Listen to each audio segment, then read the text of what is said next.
UAE का सबसे बड़ा शहर, जहां तकरीबन 200 मुल्कों के लोग रहते हैं। आज से 20 साल पहले इस जगह पर सहरा हुआ करता था, लेकिन फिर 20 सालों में ऐसा क्या हुआ कि 200 मुल्कों के लोग दुबई आकर रहने पर मजबूर हो गए। आज ये दुनिया का तीसरा मोस्ट ट्रेवल्ड सिटी बन चुका है। इसका सारा क्रेडिट जाता है एक ऐसे जीनियस इंसान को, जिन्होंने दुबई की इकोनॉमी को तेल से निकालकर एक टूरिज्म बेस्ड इकोनॉमी बना दिया। यानी आज दुबई तेल पर नहीं चल रहा। दुबई की कमाई का सिर्फ 5% हिस्सा तेल से आता है। ये इंसान है शेख मोहम्मद बिन राशिद अल मक्तूम, दुबई के रूलर और यूएई के प्राइम मिनिस्टर। अब शेख मोहम्मद बिन राशिद अल मक्तूम ने ऐसा क्या किया कि 20 साल पहले एक सहरा आज दुनिया के 200 मुल्कों के लोगों का घर बन चुका है। दोस्तों, सबसे पहले तो इन्होंने दुबई में ऐसे ऐसे स्ट्रक्चर्स खड़े करना शुरू कर दिए जो दुनिया भर से लोगों की तवज्जो का बाइस बन गए और अभी भी बन रहे हैं। चाहे वो फिर दुनिया का वाहिद 7 स्टार होटल बुर्ज अल अरब हो, या फिर दुनिया का सबसे बड़ा शॉपिंग मॉल दुबई मॉल हो, चाहे वो दुनिया की सबसे ऊंची बिल्डिंग 160 मंजिला बुर्ज खलीफा हो, या फिर मैन मेड आइलैंड यानी मसनूई जजीरा पाम जुमेरा हो। यही नहीं बल्कि दुनिया का सबसे बड़ा फ्लावर गार्डन, जिसका नाम दुबई मिरेकल गार्डन है, वो भी दुबई में है। यहाँ 6 करोड़ फूल मौजूद हैं। दुनिया का सबसे ऊंचा 5 स्टार होटल JW मैरियट भी दुबई में है। दुनिया की सबसे बड़ी सोने की मार्केट गोल्ड सूक भी दुबई में मौजूद है। दुनिया का सबसे बड़ा indoor theme park IMG worlds of adventure भी दुबई में है। यहाँ तक कि शेख मोहम्मद बिन राशिद अल मक्तूम ने एक दफ़ा डिज्नीलैंड से राब्ता किया था ताकि दुबई में डिज्नीलैंड भी खोला जा सके। हैरान कुन तौर पर डिज्नीलैंड ने दुबई में अपना थीम पार्क खोलने से इनकार कर दिया था, लेकिन शेख मोहम्मद बिन राशिद ने डिज्नीलैंड का इंतज़ार ही नहीं किया और दुबई में दुनिया का सबसे बड़ा थीम पार्क खोलने का फैसला कर लिया, जिसका नाम दुबई लैंड होगा। ये डिज्नीलैंड से भी 2.5 गुना बड़ा होगा और 2019 में मुकम्मल हो जाएगा। दोस्तों, कभी दुबई में बुर्ज अल अरब पर इंतहाई ऊंचाई पर टेनिस खेली जा रही होती है और कभी पानी के नीचे। यहाँ सोना निकालने वाली ATM मशीन्स भी मौजूद हैं। अब इन सब चीज़ों को दुनिया इग्नोर नहीं कर सकती थी। ये ऐसी अट्रैक्शंस हैं जो लोगों को दुबई की तरफ खींच कर लाती रहीं। फिर शेख मोहम्मद बिन राशिद अल मक्तूम ने दुबई को टैक्स फ्री सिटी बना दिया। यानी दुबई में आपको अपनी कमाई पर टैक्स अदा नहीं करना पड़ता। इससे हुआ ये कि दुनिया भर से बिजनेसमैन और नौकरी पेशा लोग दुबई आकर रहने में इंटरेस्टेड होना शुरू हो गए। दोस्तों, शेख मोहम्मद बिन राशिद अल मक्तूम कितनी दूर की सोचते हैं वो आप पाम जुमेरा को देखकर अंदाज़ा लगा सकते हैं। ये मसनूई जजीरा अगर एक गोल सा जजीरा बनता तो वहाँ कुछ घर ही समंदर के सामने बन सकते और बाकी घर इतने महंगे ना बिकते।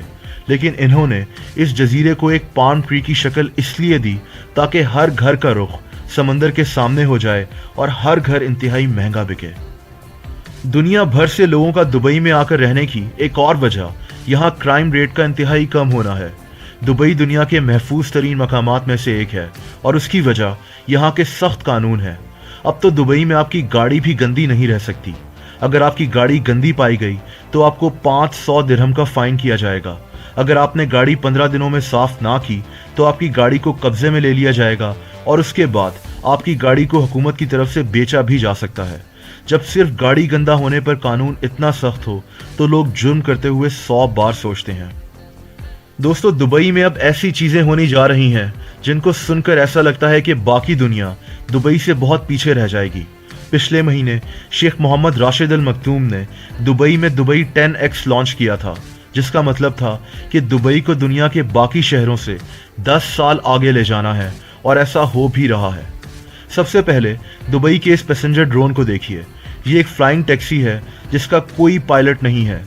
सिंपली आप अपने मोबाइल पर एक एप्लीकेशन के जरिए इसको बुक कराएं, जैसे हम उबर या क्रीम बुक करवाते हैं, और ये फ्लाइंग टैक्सी, जिसको वोलोकॉप्टर कहते हैं, आपको उड़ाकर एक जगह से दूसरी जगह ले जाएगी। ये वोलोकॉप्टर दुबई में अगले 5 साल में लॉन्च हो जाएगा। दुबई अब एक हाइपरलूप ट्रेन भी लॉन्च कर रहा है। ये ट्रेन एक वैक्यूम ट्यूब में चलेगी और सिर्फ 12 मिनट्स में 745 माइल्स पर आवर की स्पीड से 10,000 मुसाफिरों को दुबई से अबू धाबी ले जाएगी। इसके अलावा दुबई में ड्राइवरलेस गाड़ियों पर भी काम किया जा रहा है और इनका इरादा है कि 2025 तक दुबई में 25% गाड़ियां ड्राइवर्स के बगैर चलाई जाएंगी। इनमें ड्राइवरलेस टैक्सीज भी होंगी। अगर आप वो लोग कॉप्टर पर उड़कर जाना नहीं चाहते तो फिर आप एक सड़क पर चलने वाली टैक्सी भी मंगवा सकते हैं। इस टैक्सी का भी कोई ड्राइवर नहीं होगा और इसमें 30 लोग इकट्ठे सफर कर सकेंगे। दोस्तों, इसके अलावा दुबई अब स्मार्ट पुलिस स्टेशंस भी लॉन्च कर चुका है, जहां पुलिस मौजूद ही नहीं होती। आप इन स्मार्ट पुलिस स्टेशंस में जाएं और अपनी कंप्लेंट मशीन के जरिए दर्ज करा दें। यहां आप ऑनलाइन पुलिस से बात भी कर सकते हैं, जो 6 ज़बानों में आपसे बात करती है। दुबई में दुबई कैनाल प्रोजेक्ट का इफ्तिताह भी किया जा चुका है। ये एक 3 किलोमीटर लंबी मसनूई नहर बनाई गई है, जिसके इर्द गिर्द 450 रेस्टोरेंट्स, लग्जरी घर और चलने के लिए पाथ्स बनाए जाएंगे। नहर के अंदर भी 200 तैरते हुए यानी फ्लोटिंग घर और इसके अलावा तैरते हुए रेस्टोरेंट्स भी बनाए जाएंगे। दोस्तों, बात यहाँ भी ख़त्म नहीं होती।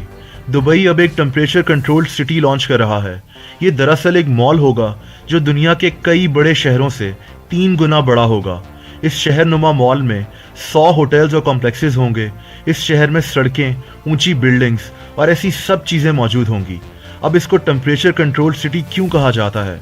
उसकी वजह यह है कि ये पूरा शहर एयर कंडीशनड होगा, यानी सड़कें, पार्क्स, इमारतें सब एयर कंडीशनड होंगी। दोस्तों, दुबई दुनिया से कितना आगे सोच रहा है वो आपको इन बातों को जानकर शायद अंदाज़ा हो रहा होगा। सोचने वाली बात यह भी है कि हमसे थोड़ा सा दूर क्या कुछ हो रहा है और हम अभी तक उन्हीं मसलों में उलझे हुए हैं। अगर आपको वीडियो पसंद